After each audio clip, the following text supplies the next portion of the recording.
네, 자, 여러분, 앞 시간에 6번에 대한 판단, OX 판단은 이미 했습니다. 근데 제가 그림을 그리지 않았습니다. 그래서 그림을 잠깐 여러분 봐주시면요. 자, 이것은 73페이지로 진도가 나가면 거기에서 다시 그림이 나와요. 여러분 교재에 있습니다. 있는데 하나만 우선 간단히 보시고 자세한 것은 거기 가서 봅니다.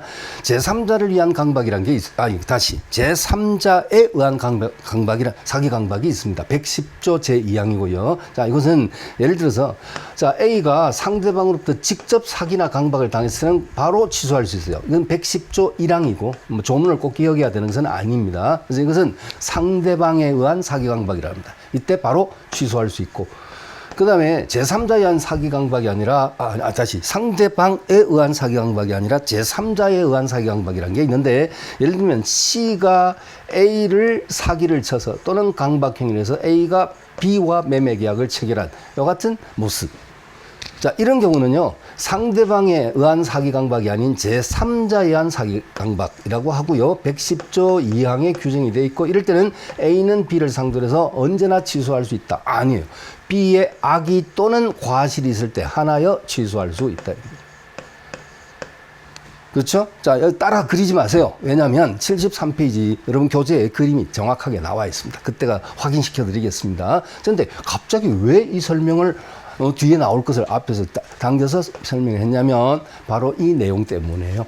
표상 착오가 제3자의 기망에 의해서 일어난 경우 표의자는 제3자 기망 행위를 상대방이 알았는지 여부를 불문하고 착오를 이유로 의사표시를 취소할 수 있다. 이렇게 나와 있습니다. 그래서 이것은요.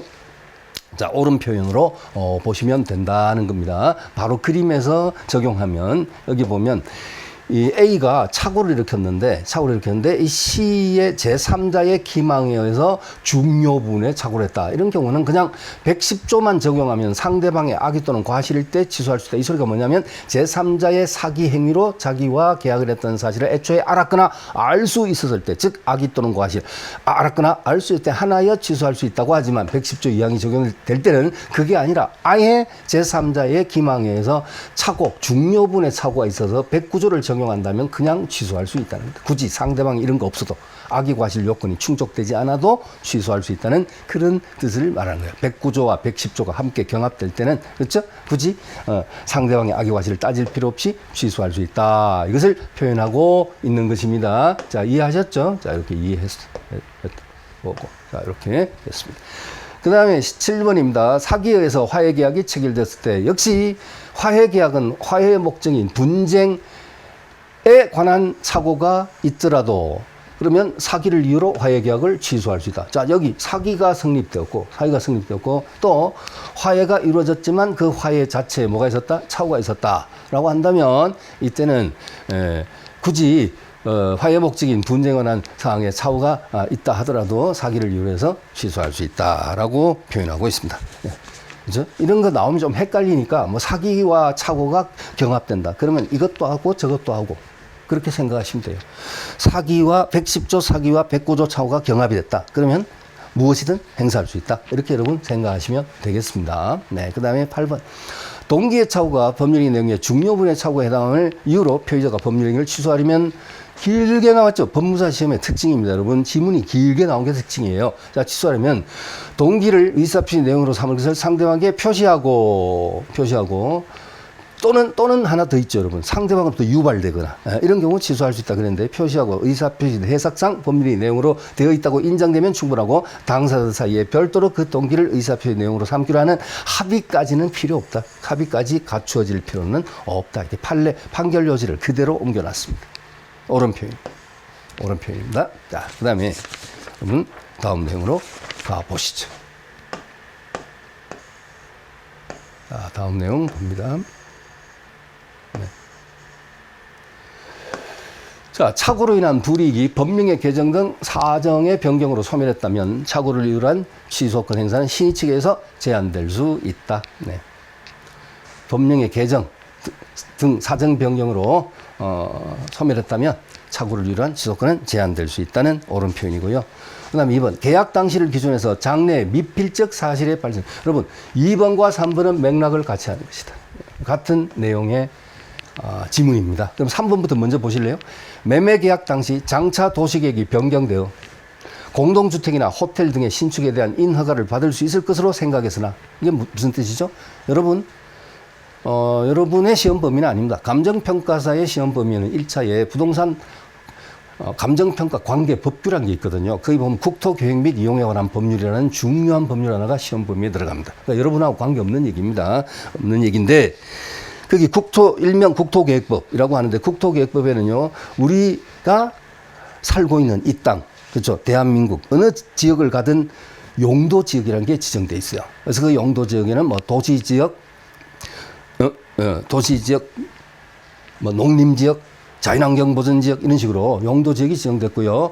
도시 지역은 또 주거 지역, 상업 지역, 공업 지역, 녹지 지역 이렇게 또 지정이 되어 있고, 뭐 주거 지역은 또 전용 주거, 일반 주거, 준주거 지역 이런 식으로 지정돼 있어요. 그래서 그런 것을 여러분 느낌으로 잠깐만 듣고 흘려주시더라도 관계없지만 잠시 들어주십시오. 그래서 어떤 용도 지역이냐에 따라서 그 지역에서는 어떤 건물을 지을 수 있고 없고 이런 용도 제한이 있다는 말씀이죠. 그래서 예를 들면 공동주택이면 이제 아파트인데, 아파트라든지 호텔 이런 것들이 신축 되어지려고 한다면 적어도 그 지역이 뭐 예를 들면 뭐 3종 일반 주거 지역이다. 아니면 뭐 중심 상업지역이다, 일반 상업지역이다, 이런 용도 지역에 따라서 신축에 대한 인허가가 될 수도 있고 안 될 수 있다. 자, 이 정도만 듣고 흘려주셔도 무방합니다. 자, 들으셨죠? 듣긴 한번 들어주셔야 돼요. 그래서 매매계약 당시 장차 도시계획이 변경되어서 지금 현재로는 전용 주거지역으로 되어 있지만 일반 주거지역으로 변경될 가능성이 있다라든지, 아니면 지금 준주거지역으로 되어 있지만 이것이 일반 상업지역으로 바뀔 가능성이 있다. 그리 되면 어떻게 되느냐? 공동주택이나 호텔 등의 신축에 대한 인허가를 받을 수 있을 것으로 생각했단 말이에요. 근데 그 후 생각대로 되지 않은 경우, 이는 법률행위 당시를 기준으로 장래의 미필적 사실의 발생에 대한 기대나 예상이 빗나간 것에 불과하다. 착오라고 할 수 없다라는 겁니다. 장래의 미필적 사실에 대한 발생에 대한 기대나 예상이 빗나간 것에 불과하다. 이것은 중요분의 착오라고 볼 수 없다는 것 됐죠. 그러니까 이런 것도 스스로 계약 당사자, 매매 당사자가 스스로 잘 파악해야 된다는 겁니다. 여러분이 특히 매도인이 아닌 매수인의 입장에 설 때는요, 반드시 도시계획 확인을 확인해서 이 토지가 어떤 용도 지역으로 지정되어 있느냐, 그에 따라서 행위제한이 어떤 행위제한이 걸리느냐, 그걸까지 면밀히 검토하시려면 국토계획 및 이용에 관한 법률 및 관련 시행령 정도까지, 대통령령인 시행령 정도까지는 팍 찾아보셔야 돼요. 됐죠? 아니면 뭐 법률가의 도움을 좀 받는다든지, 여러분 직접 하시려면 직접 관련 법규를 찾아주셔야 된다는 거예요. 아시겠죠? 그래서 2번도 같은 맥락, 계약 당시를 기준하여 장래 미필적 사실의 발생에 대한 기대나 예상이 빗나갔다. 분명히 풀린다 했는데 안 풀리더라는 소리죠. 자, 이런 경우는 착오 취소는 인정되지 않는다. 둘 다 옳은 지문으로 처리하겠습니다. 자, 4번 또 나왔어요. 아까 여러분 4번 했던 겁니다. 과실로 착오에 빠져 의사표시를 한 후, 이때 과실은 이제 경과실을 말하는 것인데, 착오를 이유로 취소한 자는 상대방에게 실례익을 배상해야 한다는데, 이거 실례익 배상 청구할 수 없다 그랬었죠, 여러분. 예, 그래서 틀린 것입니다. 그 다음에 5번, 착오를 이유로 의사표시를 취소하려는 자는 자신의 착오가 중과실로 인한 것이 아님을 증명해야 한다. 여러분, 이거 중과실 유무는 표의자가 증명해야 한다는 소리인데, 표의자가 아니고 누가 증명? 상대방이 증명. 그렇죠. 상대방이 증명 책임을 부담한다. 그래서 써요. 표의자가 아니고요. 그래서 이것이 틀린 지문입니다. 틀린 지문이고요. 그다음에 6번, 재단법인 설립을 위한 출연행위. 그러면 재단법인을 설립하려면 출연이 있어야 되죠. 재산의 출연. 우리 법인에서 공부했죠. 그 출연을 했는데 그것이 착오였다. 착오를 일으켰다는 거죠. 당연히 착오 이유로 취소할 수 없다가 아니고 있다. 이렇게 되는 겁니다. 판결 요지는 딱 한 줄입니다. 실제 판결 요지는 재단법인 설립을 위한 출연행위에 착오가 있었을 때는 착오 이유로 취소할 수 있다. 끝.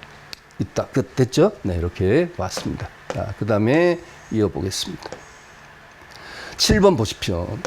전문가의 진품 감정서를 믿고 이를 첨부하여 서화 매매 계약을 체결했는데, 진품이다 라고 해서 이제 뭐 김정희의 뭐 추사체 뭐 어떤 뭐 글씨다, 진품이다 해가지고 뭐 몇 억에 계약을 했는데, 그 서화가 위작임이 밝혀진 경우 매수인은 하자담보 책임을 묻는 외에 착오를 이유로 하여 계약을 취소할 수도 있다. 없다가 아니고 있다.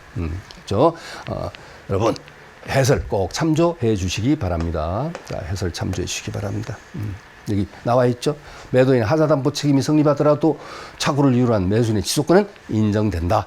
그래서 나와 있습니다. 자, 그 다음에 이제 착오에 대한 핵심 이론이 나와 있고요. 꼼꼼히 읽어주시고, 자, 그 다음에 이제 사기와 강박으로 넘어가는 거예요. 사기와 강박. 자, 그래서 이것은요, 먼저 그림부터 먼저 한번 보고 돌아오겠습니다. 아까 제가 그림이 있다 그랬거든요. 그 그림이 조금 많이 갔다 와야 되는데요. 예, 여기 좀 갔다가 페이지를 바로 이어서 갈 수 있으면 좋겠지만, 자, 이 그림입니다. 여러분, 교재 73페이지에 나와 있습니다. 자, 여기 보면 여기 위에 있는 이 내용은 뭐 사기 강박도 선의 삼자에게는 취소를 가지고 대항하지 못한다. 이거 이미 우리 뭐 수차 공부했던 내용이고요. 자, 여기 110조 1항입니다. 상대방으로부터 직접 사기나 강박을 당했을 때는, 그리고 사기와 강박은 분명히 내용은 다르지만 우리 민법은 조문은 같이 규정이 돼 있어요. 110조에 같이 한꺼번에 묶어서 규정돼 있다. 자, 사기의 성립 조건은 상대방의 기망에 의해서 착오에 빠지고 그로 인해서 의사표시를 하게 하려는 이단의 고의가 필요하다 그랬고요. 위법한 기망 행위가 있어야 돼요. 그럼 기망은 기망인데 위법성이 없는 기망도 있을 수 있느냐? 있다는 얘기죠, 여러분. 네? 사과 장수가 신사과를 달달하고 표현한 정도는 위법성이 없는 기망입니다. 그런 걸 가지고 사기당했다 해서 취소권 행사하고 손해배상 청구하고 한다면 그것은 우리 사회의 모든 거래 질서는 깨트려질 수밖에 없습니다. 그렇겠죠, 그죠? 예, 그래서 어느 정도는 기망이 허용되는 경우들이 있다. 우리가 부동산뿐 아니라 일반적인 뭐 동산에 대한 거래에서도 어느 정도 기망이 허용되는, 그걸 허용된다기보다는 인용된다라고 표현하는 게 맞죠. 인용이 뭐예요? 참고 받아들일 수밖에 없는 기망도 있을 수 있다는 겁니다. 그렇죠. 그래서 일단 사기가 성립되려면 이단의 고의가 있어야 되고 위법한 기망행위가 있어야 되고, 그죠? 그다음 마지막에 이제 인과관계가 있어야 한다는 것인데, 상대방의 기망에 의해서 표의자가 그러한 의사표시를 하게 된 데는 원인과 결과의 상관관계가 있어야 한다. 이런 내용들은 모두 어디에 나온다? 여기 핵심 이론 앞부분에 다 나오니까 여러분 그대로 읽으시면 여기 다 나와 있어요. 다 나와 있습니다. 자, 나와 있다. 라고 보시면 되겠고요. 자, 그럼 계속 설명을 이어가도록 하겠습니다. 그래서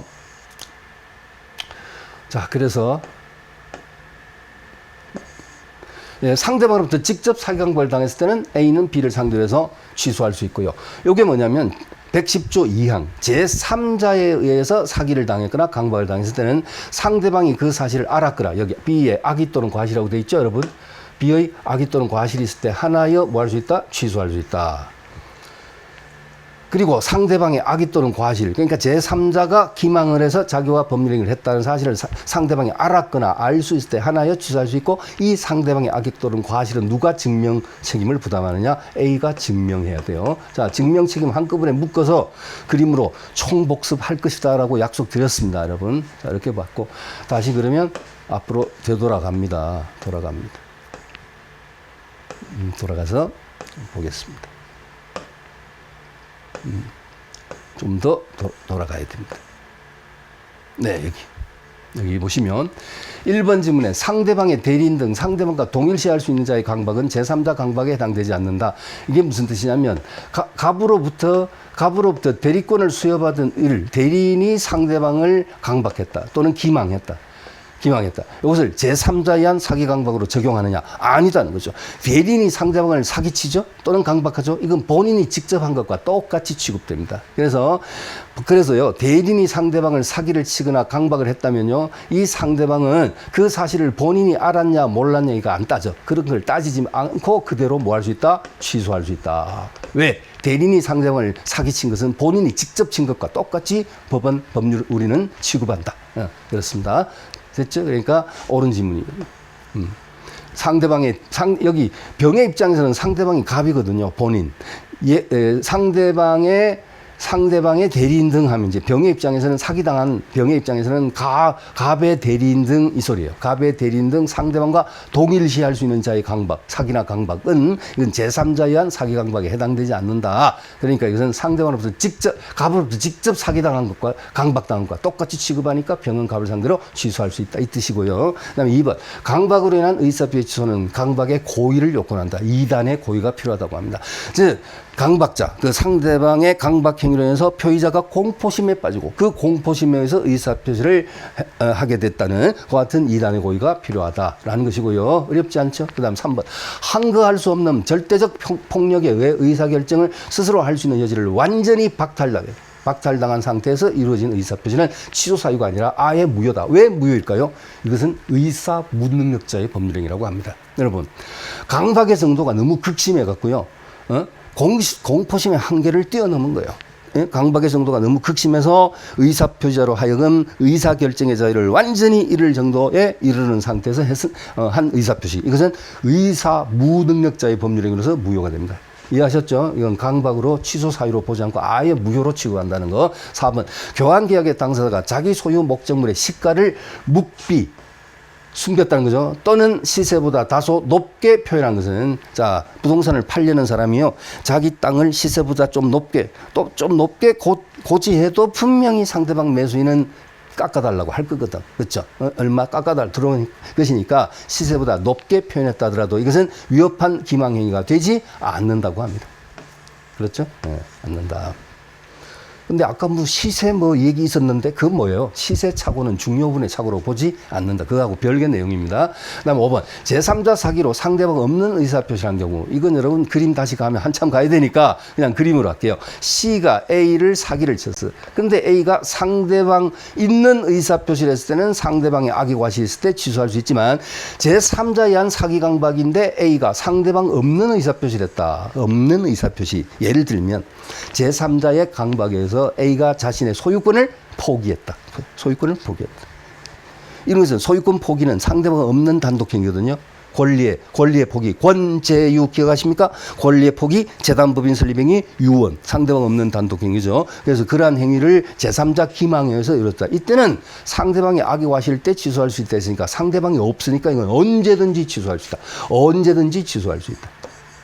됐습니다. 상대방 없는 의사표시를 제3자의 기망으로 했을 때는 언제든지 취소할 수 있다. 상대방 있을 때는 상대방의 악의 또는 과실이 있을 때 하나여 취소할 수 있다. 구분하셨죠? 6번입니다. 사기로 인한 의사표시 취소는 기망행위의 위법성을 요구한다. 방금 제가 그랬죠? 위법성이 있한다. 신사과를 달달하고 표현하는 정도는 위법성 없는 기망이다. 아주 쉽게 그냥 그런 사례 하나만 아까 언급했습니다. 대개는 부동산 거래에서는 위법성이 동반되는 기망이 많죠. 쉽게 말해서 사기가 성립되는 경우가 많다는 얘기죠. 근데 일반 재래식 시장 같은 데서 물건 사고 팔 때는 위법성이 없는 기망도 다수 있다. 이렇게 이제 볼 수 있습니다. 근데 요즘은 뭐 재래식 시장에서도 상인들이 당연히 그 어떤 양심에 따라서 그렇죠? 뭐 하자 있는 물건 팔고 상한 물건 팔고 그러지는 않지 않습니까? 그런데 어쨌든 뭐 그런 경우는 생길 경우는 있다. 위법성 없는 기망은 있을 수 있다. 여기였고요. 그 다음에 자 7번입니다. 제3자의 사기로 계약을 체결한 자는 그 계약을 취소하지 않고 그 제3자에 대해서 불법 행위로 손해배상만을 청구할 수도 있다. 이것도 무슨 말인지 납득되십니까? 자 이거 그림 한번 잠깐 가보겠습니다. 그림. 자, 예를 들면, 공인중개사, 중개업자, 중개업자도 요 근자에 보면, 사기쳐 갖고요, 중개사법 위반으로 행정처분도 받고, 영업 취소 당하기도 하고요, 업무 취소 당하기도 하고, 또 구속되기도 하고, 또, 형사처벌도 받고, 그런 사례들이 근자에 나오는 경우를 가끔 볼 수 있습니다. 뭐하고 관련해서? 전세 사기. 특히 전세 사기와 관련해서 공인중개사가 개입한 전세 사기. 이런 것들이 발생되는 경우 있지 않습니까? 제가 여러분에게 무엇을 설명드리려고 하냐면, 아까 그 지물에 대한 사실관계가 뭐냐면요. 예를 들면, C의 사기로 인해서, C가 누구냐면 공인중개사였어요. 얘가 사기쳐가지고, 이 A가 그 빌라의 분양회사, 빌라를 신축해가지고 이걸 분양하는 데 있어서 분양회사와 계약을 한 겁니다. 매매 계약을 했어요. 그런데 시세보다 고가로, 사기당해요. 중개사가 사기쳐갖고요. 아니면 이 매매를 전세 계약으로 여러분 연상하셔도 됩니다. 됐는데 일단 실제 사례는 이제 매매였습니다. 자, 이렇게 해서 이 빌라를 구입을 했어요. A가 구입을 했어요. 근데 나중에 시세보다 터무니없이 비싸게 샀다는 사실을 알게 되었어요. 그러면 그리고 이 분양업자와 공인중개사가 짰단 말이죠. 애초부터 짜고 사기를 친 거예요. 자, 그러면 이 B는 분명히 제3자 이 공인중개사의 사기 행위를 상대방이 알았거나 알 수 있었다 이 말이죠. 그러면 악의 또는 과실을 증명해서 A가 B에게 뭐 할 수 있어요? 취소할 수 있다 그랬죠. 몇 조라고요? 110조 2항 됐죠. A가 악의 또는 과실을 증명해서 취소할 수 있다 그랬죠. 그랬는데 A가 취소를 하려니 어떤 문제가 고민에 빠집니까? 취소하면 부당이득 반환 청구하고요. 그러면 어떻게 돼요? 원물 반환을 해줘야 돼요. 일단 돌려줄 건 돌려주고 별도로 부당이득 반환 청구를 할 수 있잖아요. 그죠? 그리고 손해배상도 또 청구할 수 있는데 어쨌든 그 매수한 그 빌라는 돌려줘야 된답니다. B한테. 다시 등기 넘겨주고 이제 별도로 취소에 따른 부당이득 청구, 손해배상 청구 이런 것들이 동반된다는 거죠. 그랬더니 A는 고민에 빠졌습니다. 다시 이사를 가야 돼. 그리고 아이들이 지금 취학 아이가 있는데 이 학교도 다시 전학 문제도 심각히 고민에 빠지게 되고 그렇죠? 그래서 이 A는 나 그러면 이거 취소 안 할래.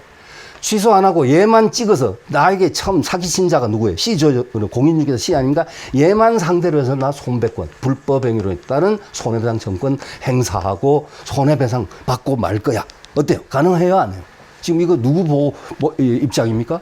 바로 사기당한 이 취소권자 A를 보호하기 위한 이 같은 규정이라고 본다면 당연히 옳다는 거죠. 그러니까 취소권은 행사하지 않고 C를 상대로 불법에 따른 손해배상 청구권을 행사할 수 있다. 이 B는 좀 괘씸하긴 하지만 얘는 그냥 건드리지 않고 얘만 건드릴 수 있다. 이 얘기입니다, 여러분. 그래서 이것이 출제에 대해서 조심하셔야 돼. 이게 시험에 나오면 틀리게 잘 나와. 어떻게 잘 나오냐면요.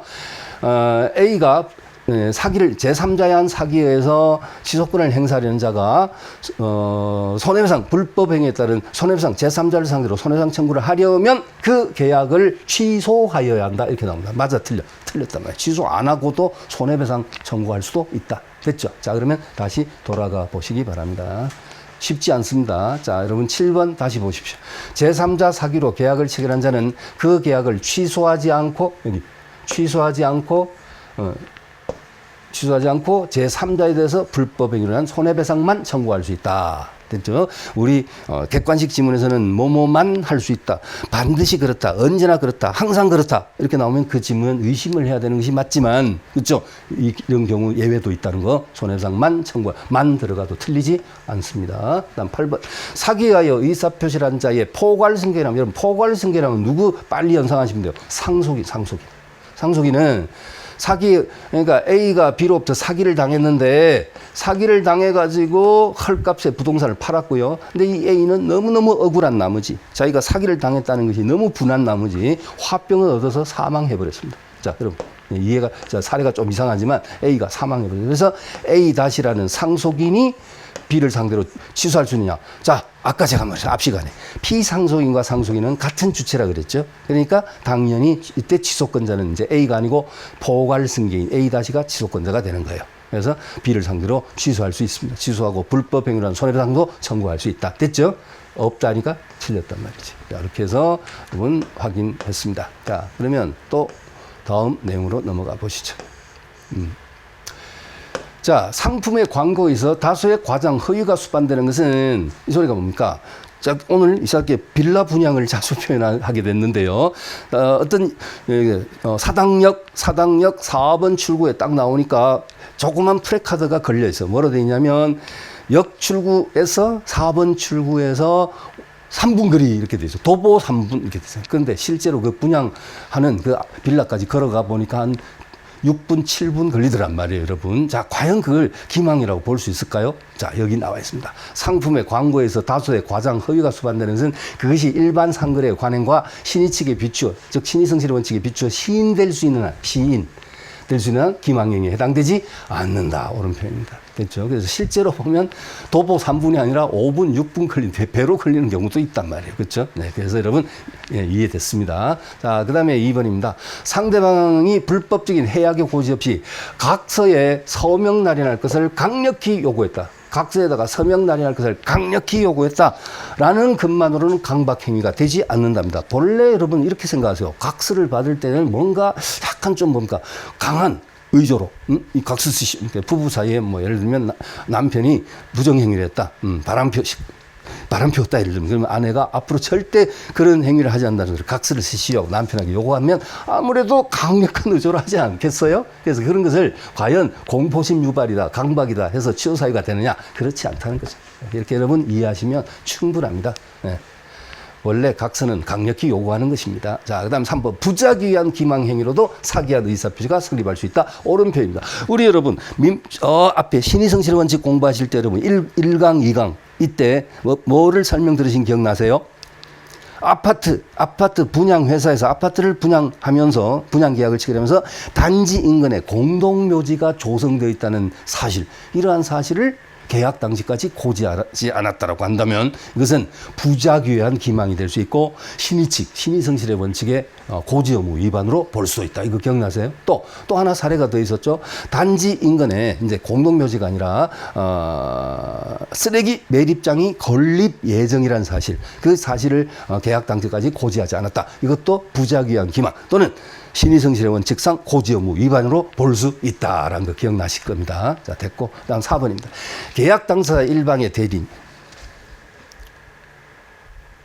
네, 여러분. 자, 계약 당사자 일방의 대리인이 계약을 하면서 상대방을 기망했다. 여러분, 대리인이 상대방을 기망했다면 이거 누가 기망한 것과 똑같다? 본인이 직접 상대방을 속인 거하고 똑같이 취급하니까 본인이 그 사실을 몰랐거나 알 수 없었다면 이 소리는 선의, 무과실 이런 것이라면 상대방은 기망을 이유로 취소할 수 없다는데 틀렸습니다. 대리인이 상대방을 기망하면 본인이 직접 하는 것과 똑같고 이때 본인의 악의 또는 과실을 따질 필요 없이 상대방은 바로 취소권 행사할 수 있다.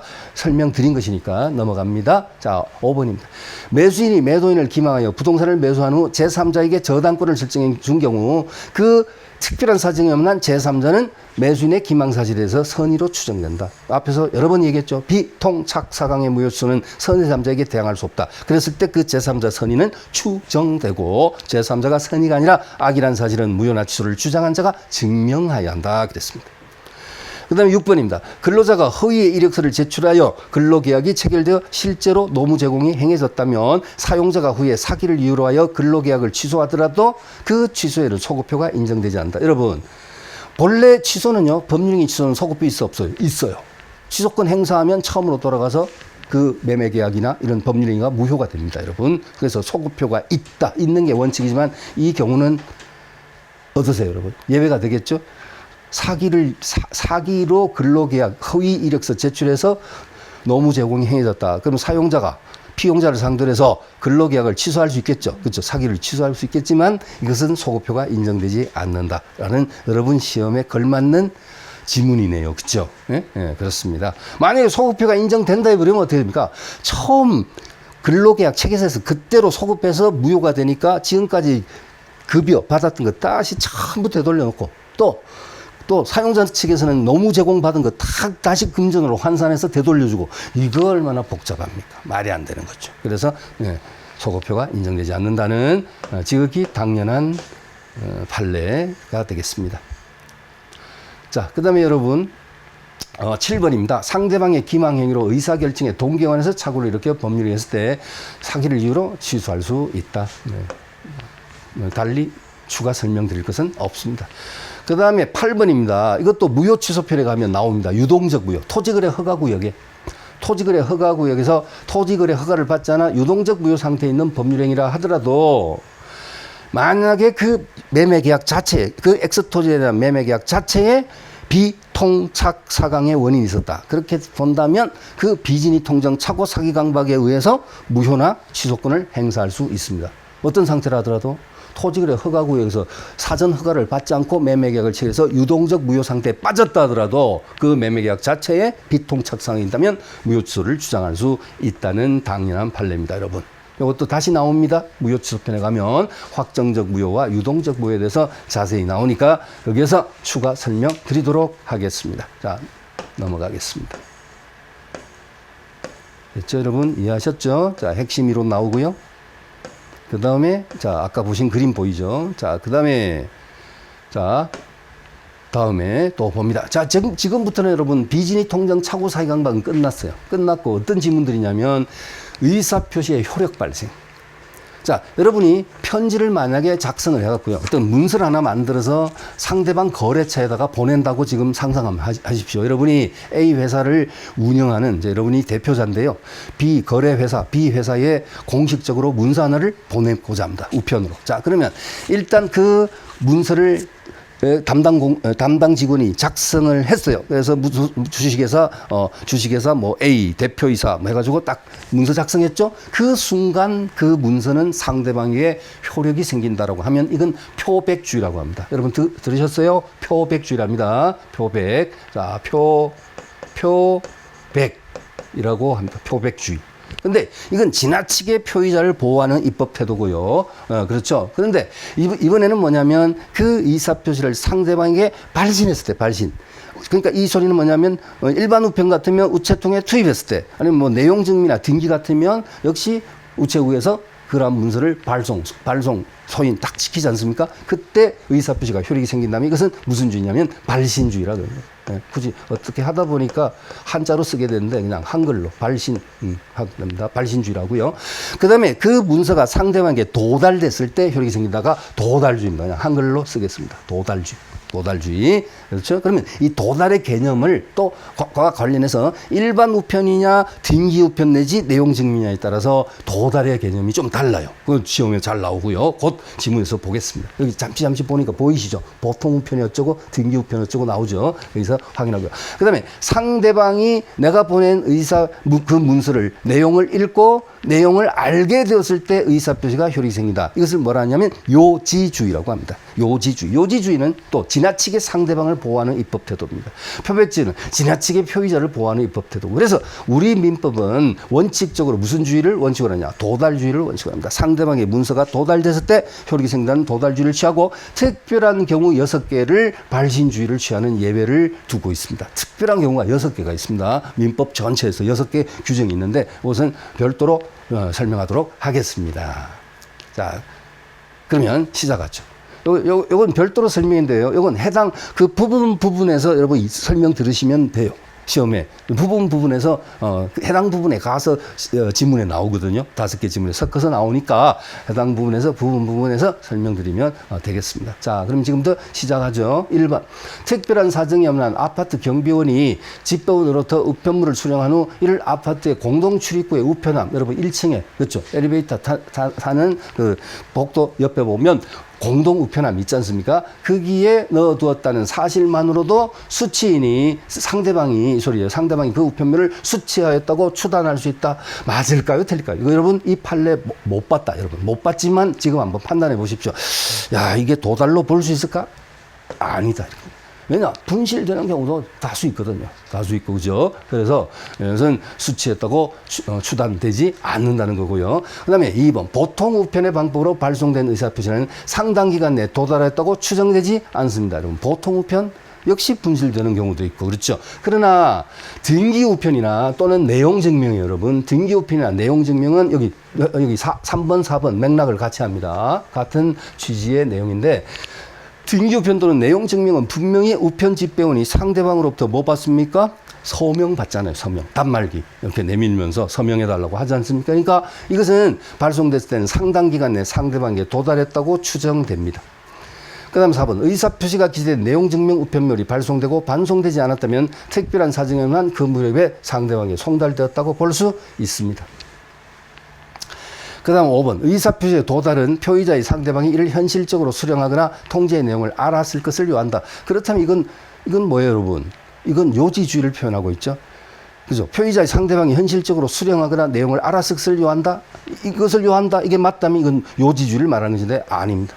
알았을 것까지는 요하지 않습니다. 그래서 내가 보낸 우편물이 상대방과 동거하는 친족이나 고용인에게 손에 들어갔다면, 즉 상대방의 가사 도우미가 있어요. 상대방 집에 그 가사 도우미가 수령했다든지 이런 경우는요. 또는 회사 대 회사 간의 문서 발송해서 상대방 회사의 직원이 수령했다. 이거 뭐예요? 도달로 볼 수 있습니다. 내용은 아직 몰랐다 하더라도 됐죠. 자, 그 다음에 6번입니다. 채권 양도의 통지와 같은 준법률행에 도달은 의사표시와 마찬가지로 사회관념상 채무자가 통지의 내용을 알 수 있는 객관적 상태에 놓여 있을 때를 말하는 것이다. 예, 맞고요. 그냥 맞고.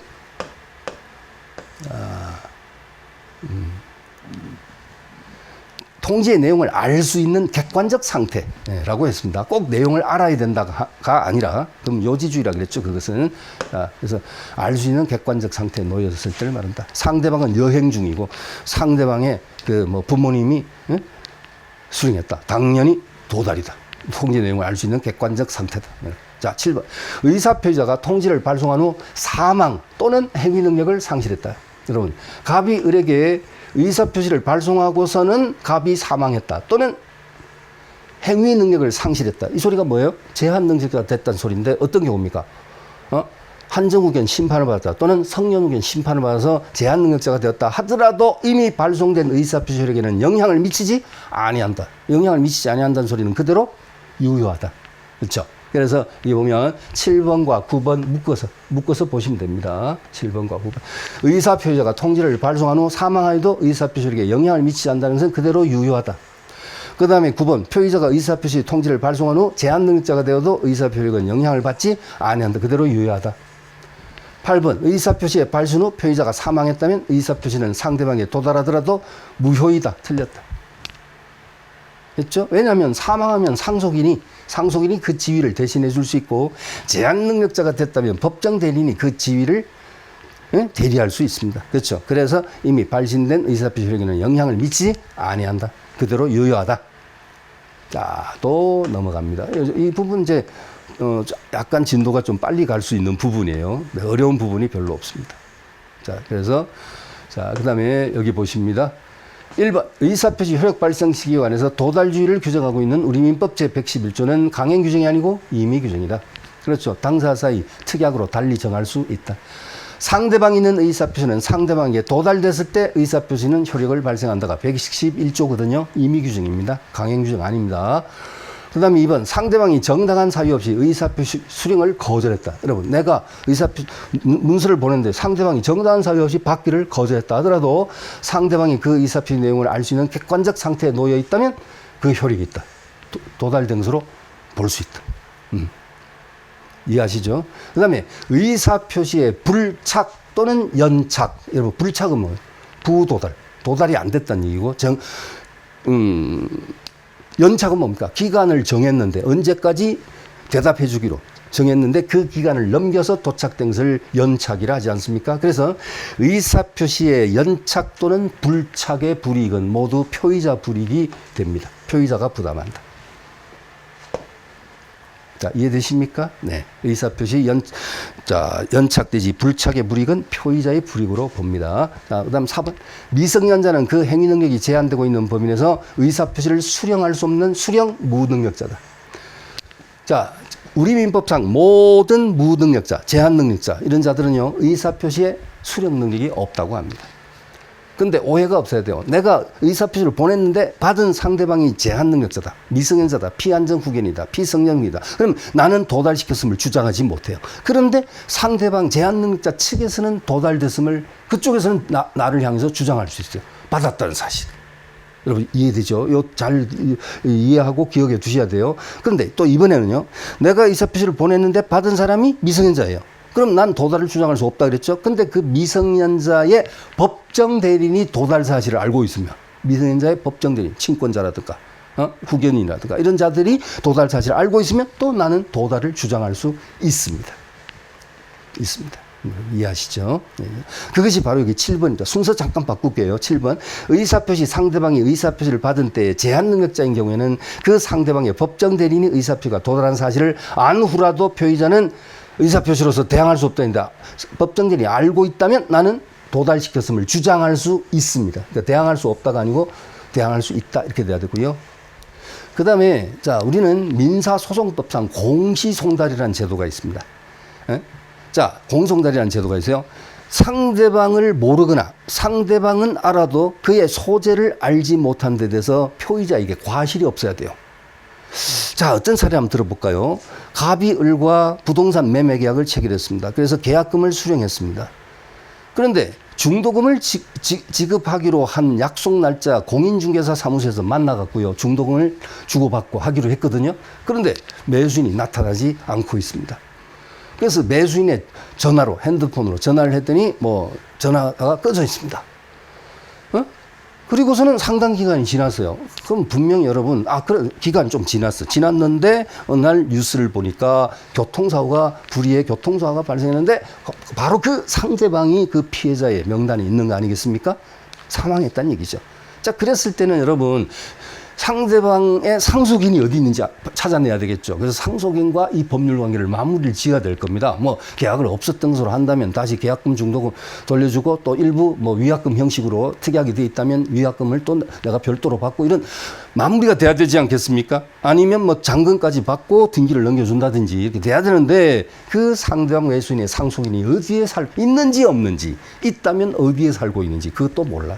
그래서 여러분 이해됐죠? 이 사례에서. 자, 이런 경우 자, 표의자가 상대방을 모르거나 상대방은 알아도 그의 소재를 알지 못한 데 대해서 뭐가 없어야 돼? 과실이 없어야 돼요. 무과실이어야 돼요. 자, 이럴 때는 민사소송법이 정한 규정에 따라 법원에 가서 공시송달 신청을 합니다. 그럼 공송달 신청을 하면 법원 사무관이 송달 서류 일부를 보관하고 나머지 일부를 법원 게시판에 게시를 하는데 법원 게시판에 게시된 날로부터 2주일이 경과하면 상대방의 의사표시가 도달된 것으로 본다가 뭐예요? 간주.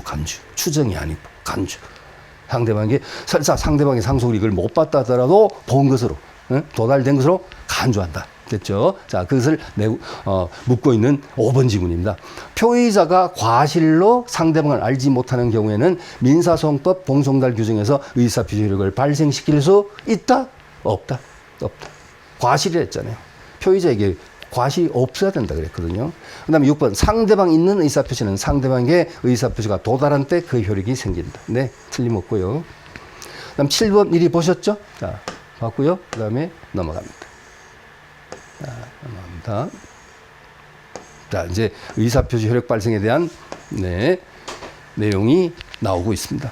자, 그래서 법률행위 대리부터는 이제 다음 시간에 설명을 드릴 것이고요. 자, 이번 시간에 여러분에게 뭔가 고지를 간단히 드리도록 하겠습니다. 우리가 다음 시간부터는 강의 방식이 약간 다릅니다. 제 얼굴이 나오지 않습니다. 나오지 않고 음성으로서 지금 강의와 똑같은 방식으로 진행이 되는데 단지 제가 나타나지 않고요. 그림이 좀 많이 나오고 앞으로는 갈수록 채권법 가면 그림이 더 많이 나오고 그래서 우리 교재에 나와 있는 도회 말고도 별도로 이런 칠판 똑같은 이런 짙은 칠판이 나옵니다. 녹색 칠판이 나오는데 여기에 제가 미리 제작 그림을 그려갖고요. 지금 이렇게 강의 때 이제 그리는 그림도 좋지만 어때요, 여러분? 좀 보시기에 좀 이렇게 날려서 쓴 것도 있고, 그렇게 다시 돌아보면 좀 헷갈리는 부분도 없잖아 있을 수 있겠는데, 그런 것이 없게끔 미리 그림을 제가 제작을 해서 정확하게 깔끔하게 해서 설명을 드릴 것이고요. 그렇게 함으로써 앞으로 많은 추가되어지는 설명, 까다로운 부분, 이런 부분들을 쉽게 이해할 수 있도록 이렇게 진행을 하도록 하겠습니다. 그것만 제외하고는 나머지 내용은 지금까지 진행된 모습과 방식과 같다. 이렇게 보시면 되겠습니다, 여러분. 그리고 여러분이 강의를 들으시면서 질문 사항이 있고 하시면요. 그 매 강의마다 밑에 여러분 댓글 달기 있잖아요. 거기서 바로 질문을 해주시면 제가 확인을 해서 매일 하루에 한 번씩 확인을 해서 여러분의 질문에 충실하게 답변을 드리도록 하겠습니다. 자, 이번 시간 여기까지 여러분 받고 다음 시간 법률행위 대리 들어가도록 하겠습니다. 수고하셨습니다.